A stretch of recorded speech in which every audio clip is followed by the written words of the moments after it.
इसीलिए हमारी जो लड़ाई है वह लड़ाई महज कुर्सी की लड़ाई नहीं है, वह लड़ाई महज सत्ता की लड़ाई नहीं है।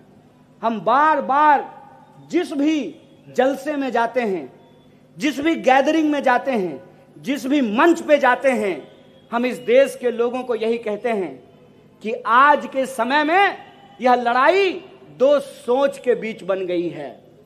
एक वो लोग हैं जो देश को बेचना चाहते हैं, आप वो लोग बन जाइए जो देश को बचाना चाहते हैं। बचाना चाहते हैं कि नहीं चाहते हैं? चाहते हैं ना?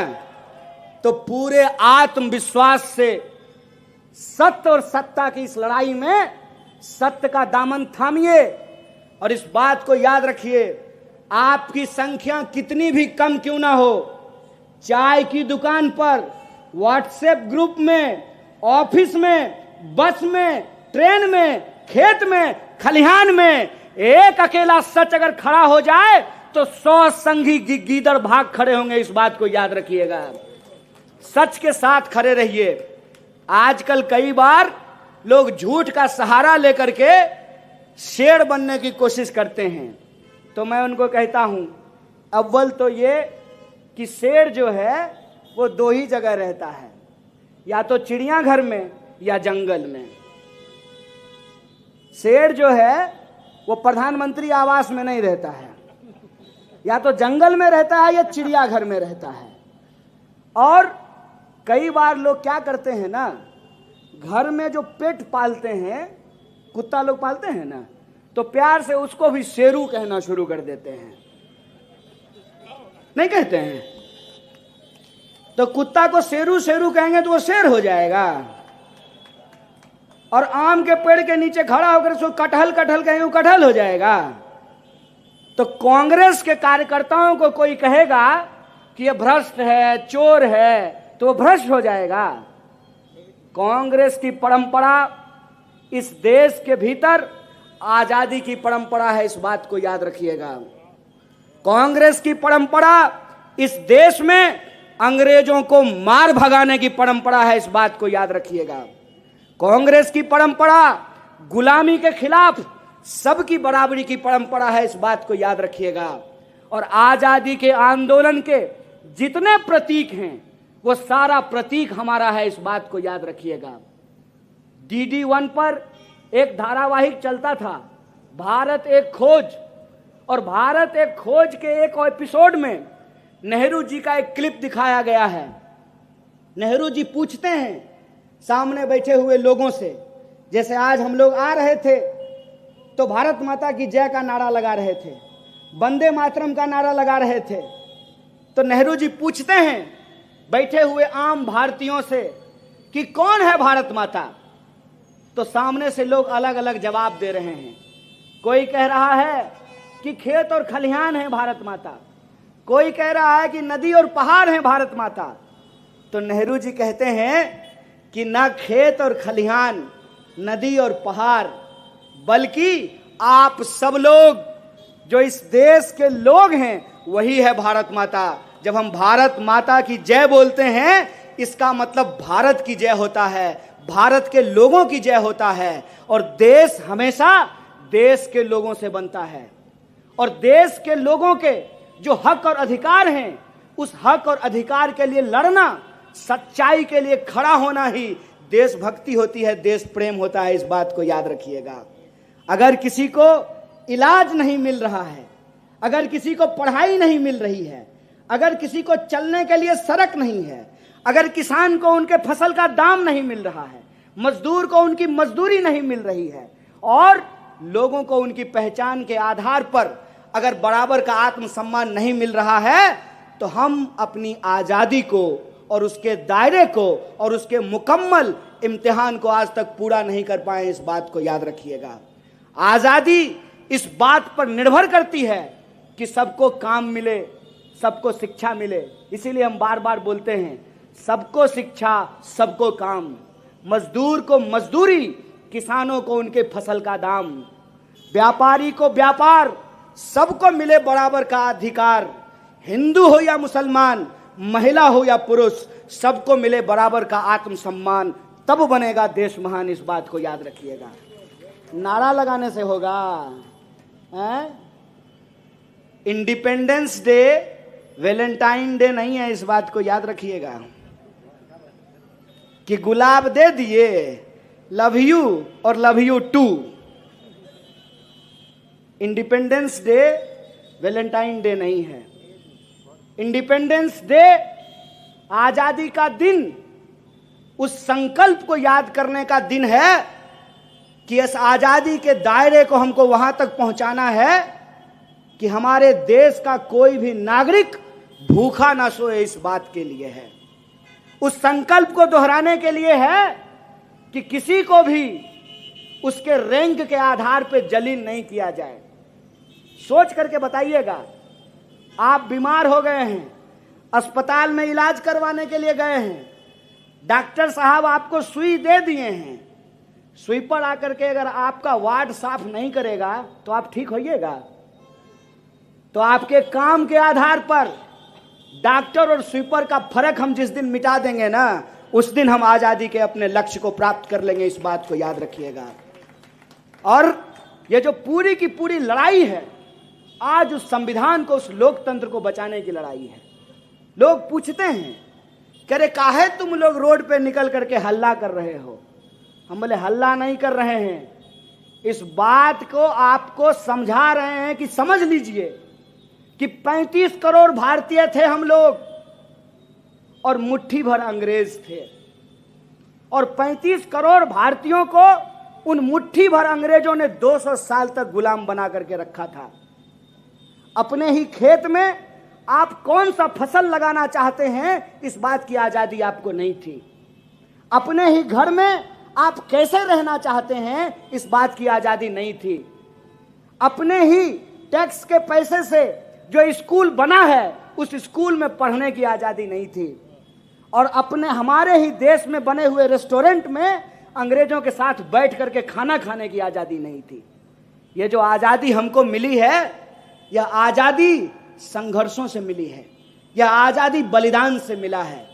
और सबसे मुश्किल की बात यह है कि कल के अंग्रेज को तो आप पहचान लेते, अरे जो गोरा गोरा होगा, सूट बूट पहना रहेगा, घोड़ा पे बैठा रहेगा, तो उसको पहचान लेंगे कि ये अंग्रेज है। इसको कैसे पहचानिएगा? कैसे पहचानिएगा कि वो आके कहेगा कि हम तो चाय बेचते थे, हम तो ओबीसी हैं, हम तो हिंदू हैं, हम तो गरीब हैं, मेरी माँ बर्तन मांजती थी, मेरे पिताजी रेलवे स्टेशन पे चाय बेचते थे। कैसे पहचानिएगा इसको? मैं एक प्रश्न पूछता हूं हमेशा खुद से, मैं जहां से आता हूं और जो मेरी सच्चाई है, कोई अगर चाय बेचने वाला का बच्चा देश का प्रधानमंत्री बन जाए तो मेरे जैसे व्यक्ति को इससे ज्यादा खुशी नहीं हो सकती है। मेरी मां आंगनवाड़ी में काम करती है, मैं एक ऐसे परिवार से आता हूं जो 3000 रुपए महीने में अपना जीवन चलाता है। आजकल 3000 रुपया में तो जूता भी नहीं खरीद सकते हैं आप। मोबाइल का रिचार्ज भी कराएंगे तो 700 रुपया लगता है, जियो धन धना धन। तो मेरे लिए तो यह खुशी की बात होती, लेकिन मुझे तकलीफ क्यों हुई? मुझे तकलीफ इस बात की हुई कि ये कैसा व्यक्ति है भाई, ये तो कुल्हाड़ी में लगे हुए उस लकड़ी की तरह है जो लकड़ी पेड़ से कटा है और वो लकड़ी कुल्हाड़ी में लग करके फिर उसी पेड़ को काट रहा है। ये तो कालिदास की कहानी हो गई कि जिस डाल पे बैठे हैं उसी डाल को आप काट रहे हैं। एक गरीब व्यक्ति अगर देश का प्रधानमंत्री बना है तो वो गरीब के बारे में सोचेगा ना, वो उस देश के आम लोगों के बारे में सोचेगा ना। अगर वो सचमुच में चाय बेचने वाला व्यक्ति है तो चीनी 200 रुपए किलो बिकेगा। अगर वो सचमुच गरीब का बच्चा है तो इस देश के सरकारी संस्थान बेचे जाएंगे। ये प्रश्न जब मेरे मन में आया तो मुझे लगा कि जिसको चापलूस कहना है कहने दो, लेकिन हम सच बोलेंगे।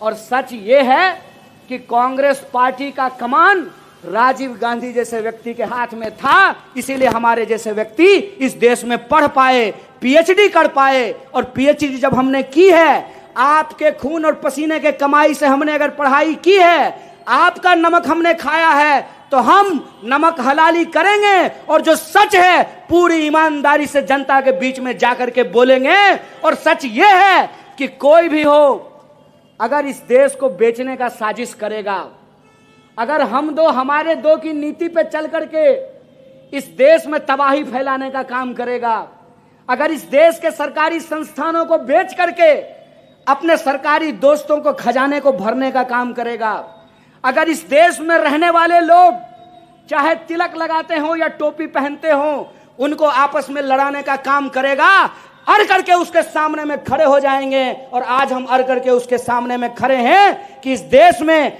आजाद देश में आजादी तभी सुरक्षित रहेगी जब आजाद तरीके से सोचने वाले लोग उठ खड़े होंगे, मिलजुल करके इस अन्यायकारी अत्याचारी सरकार के खिलाफ मुकाबला करेंगे। ये चुनौती आज हमारे सामने सबसे बड़ी है। इसीलिए मैं आप तमाम युवाओं से और आप तमाम कार्यकर्ताओं से एक बात कहना चाहता हूं। आज हमारा देश एक गंभीर परिस्थिति से गुजर रहा है। गंभीर परिस्थिति यह है कि जिन लोगों को हमारी लड़ाई में, हक और अधिकार के इस संघर्ष में हमारे साथ खड़ा होना था, वो आज उनको बर्बाद करने वाले, लूटने वाले लोगों के साथ जाकर के खड़े हो गए हैं। और आप कोई भी प्रश्न खड़ा कीजिए तो आपको कहेंगे कि यह तो कांग्रेस के जमाने में भी होता था। कांग्रेस के जमाने में यह होता था कि बलात्कारी को संस्कारी बताया जाए। बोलिए, ज्यादा पुरानी बात नहीं है। निर्भया का कांड हुआ था दिल्ली में, कांग्रेस का कोई नेता बोला था कि बलात्कार करने वाले संस्कारी हैं, बलात्कार वाले ब्राह्मण हैं, अच्छे कुल के हैं? कोई ये बात बोला था? आज हमारी आंखों के सामने क्या हो रहा है? जब प्रधानमंत्री लाल किले के प्राचीर से नारी सम्मान की बात करते हैं, ठीक उसी वक्त 11 बलात्कारियों को जेल से छोड़ दिया जाता है, उनको रिहा कर दिया जाता है। यह शर्मनाक है। बतौर समाज हम सड़ रहे हैं। यह हमको सोचने की जरूरत है कि हमारी संवेदना को किस तरीके से मारी जा रही है।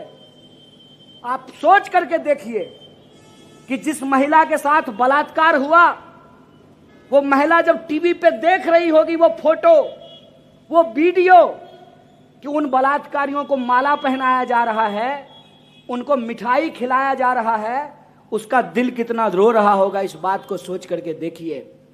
इसीलिए मैं कांग्रेस के एक एक कार्यकर्ताओं को कहना चाहता हूं कि बहुत चुनौतीपूर्ण समय है और इस चुनौतीपूर्ण समय में अपने स्वार्थ को छोड़ना सबसे पहले जरूरी है। अगर हम अपने स्वार्थ को नहीं छोड़ेंगे, ना हम बचेंगे ना देश बचेगा, इस बात को याद रखिएगा। इसीलिए हम आप तमाम लोगों से यह आग्रह करना चाहते हैं, सत्ता थी तब सत्ता के लिए लड़ रहे थे तो समझ में आता है कि मंत्री नहीं बनाया, प्रधानमंत्री नहीं बनाया, मुख्यमंत्री नहीं बनाया। आज सत्ता के लिए नहीं, मेरे भाई मेरी बहनें, सत्य के लिए संघर्ष करने की जरूरत है, इस बात को याद रखिएगा। और मैं दावे से आपको कहता हूं, जैसे सांप का बच्चा भी सांप होता है ना, उसके अंदर जहर होता है, वैसे ही गुलाब की कली भी गुलाब ही होती है, उसके अंदर सुगंध होता है। जैसे संघी कभी भी आजादी का सम्मान नहीं कर सकते हैं, वैसे ही कांग्रेसी कभी भी आजादी का परचम झुकने नहीं दे सकते हैं, इस बात को याद रखिएगा। और आज हमारी प्राथमिकता यह है कि हमको बस एकजुट हो जाने की जरूरत है। और ये लगान टीम में आज भी इतना ताकत है कि कचरा भी अपने स्पिन से ब्रिटेन के बड़े बड़े बॉलर को बोल्ड कर दिया था। मैं दावे के साथ आपको कहता हूं कि आज अगर आप राजीव जी की जयंती मना रहे हैं तो आप ये संकल्प लीजिए कि कुछ भी हो जाए, संघ परिवार के इस लूट के खिलाफ कांग्रेस परिवार एकजुट रहेगा, इस बात को आपको संकल्प लेना है। और एक बार अगर आप एकजुट हो गए, मैं दावे के साथ कहता हूं, सब कुछ होने के बावजूद, धन दौलत गोला बारूद मीडिया सब कुछ होने के बावजूद, आज भी इतनी इनकी ताकत नहीं है कि अगर हमारा पूरा नेतृत्व मन मिला ले तो कोई माई का लाल हमको हरा नहीं सकता है। अगर हम 200 साल की अंग्रेजों की गुलामी से देश को आजाद करा सकते हैं तो ये तो फिर भी अंग्रेजों के सस्ते चापलूस हैं। हमको कोई आकर के बोला कि देश की हालत बहुत खराब हो रही है, हिटलर शाही थोपा जा रहा है। हम बोले सुनो, हिटलर को हम पसंद नहीं करते हैं, हिटलर से हमको बहुत दिक्कत है, लेकिन तुम इसको हिटलर बोल करके हिटलर का अपमान मत करो। ये हिटलर नहीं है, सस्ता फोटोकॉपी है यार, सस्ता फोटोकॉपी है। यहां गांधी जी के अटायर में जो है एक व्यक्ति हमारे साथ बैठे हुए हैं, इसको हम सस्ता फोटोकॉपी क्यों कहते हैं आपको मालूम है? कि गांधी जी अंग्रेज से लड़े थे, कस्तूरबा को साथ लेकर घूमे थे ना, और ये देश बनाने के लिए अपनी पत्नी छोड़ करके चल दिए। उसके बाद नारी सम्मान की बात करते हैं, ठीक है, नारी सम्मान की बात